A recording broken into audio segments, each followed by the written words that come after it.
Assalamualaikum warahmatullahi wabarakatuh. Salam cerdas.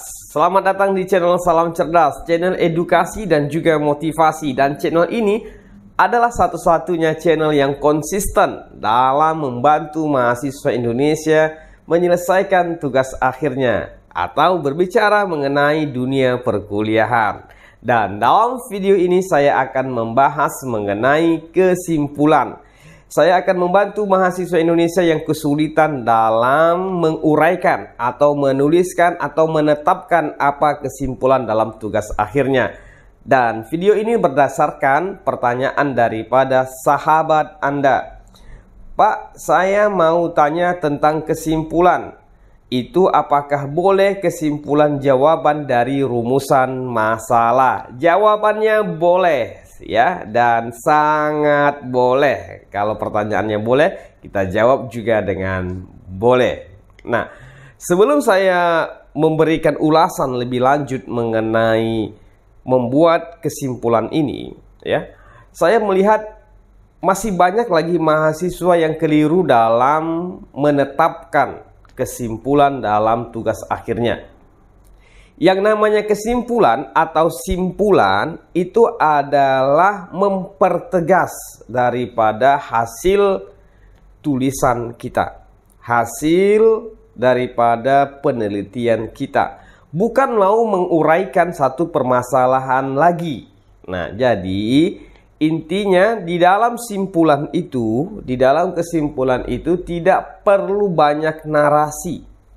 Tidak perlu berlembar-lembar sehingga menyaingi lembaran yang ada di bab 2. Nah, ya. Jadi saya katakan sekali lagi, kesimpulan itu menyimpulkan. Ya, apa simpulannya? Bukan mau menguraikan. Kalau mau menguraikan itu ada bab-bab lain. Nah, jadi ini adalah bab yang sangat mudah sekali sebenarnya untuk dikerjakan, tapi biasanya bingung. Nah, lantas bagaimana caranya, Pak? Bagaimana caranya ketika kita mau menyimpulkan tugas akhir kita itu, mau menyimpulkan skripsi, tesis, ataupun disertasi kita itu? Mudah sekali. Nah, ada dua cara. Yang pertama, ini cara menyimpulkan setiap bab. Ya, menyimpulkan setiap bab. Ini pelajaran yang saya dapatkan daripada dosen pembimbing saya ketika saya menyelesaikan S2 beberapa waktu yang lalu. Nah, dosen pembimbing itu mau setiap bab itu ada simpulannya. Setiap bab itu ada kalimat-kalimat yang menegaskan di dalam bab itu. Sehingga bab 1 ada kesimpulan, bab 2 ada kesimpulan, bab 3 juga ada, dan seterusnya. Jadi dia kesimpulan per bab, dan ada satu simpulan yang begitu besar. Nah, ya, kesimpulan general, ya, itu berada di akhir sekali. Nah, kemudian ada yang kedua pula, ya.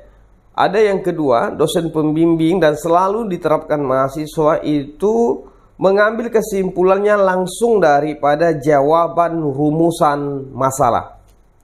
Nah, jadi kalau ada 3 rumusan masalahnya, berarti 3 yang menjadi kesimpulannya.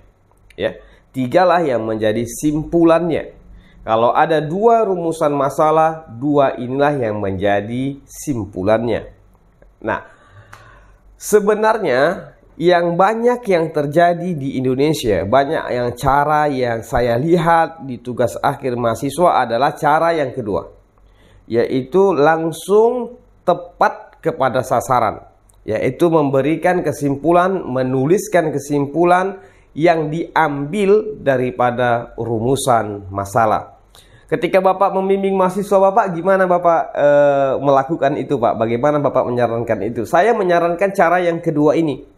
Saya menyarankan cara yang kedua ini. Kenapa? Cara yang kedua ini simple dan tepat sasaran. Nah, jadi sesuai dengan rumusan masalah yang telah kita tetapkan di bab 1 itu.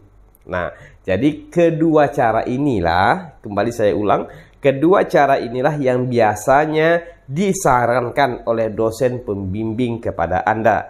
Nah, sekarang Anda mau pilih yang mana? Mau pilih yang pertama atau mau pilih yang kedua? Kedua cara ini benar. Hanya saja kadang-kadang dosen pembimbing itu ngapain panjang-panjang ditulis, bagus saja langsung ke jawaban rumusan masalahnya. Ada juga dosen mengatakan, kenapa rumusan masalahnya saja dijawab? Toh kan ada kesimpulan daripada setiap bab itu. Nah, yang manapun Anda kerjakan itu mempunyai satu landasan ya. Tapi kalau bagi saya lebih bagus lagi kita tepat sasaran dan tidak bertele-tele di dalam menyampaikan simpulan itu. Nah, bagaimana, paham ya? Mudah-mudahan Anda memahami apa yang saya sampaikan ini, dan mudah-mudahan pula keterangan ini dapat membantu Anda dalam menyelesaikan tugas akhir Anda itu. Baik, demikian yang dapat saya sampaikan. Jangan lupa like dan subscribe-nya ya, supaya channel pendidikan ini dapat berkembang. Wassalamualaikum warahmatullahi wabarakatuh. Salam cerdas.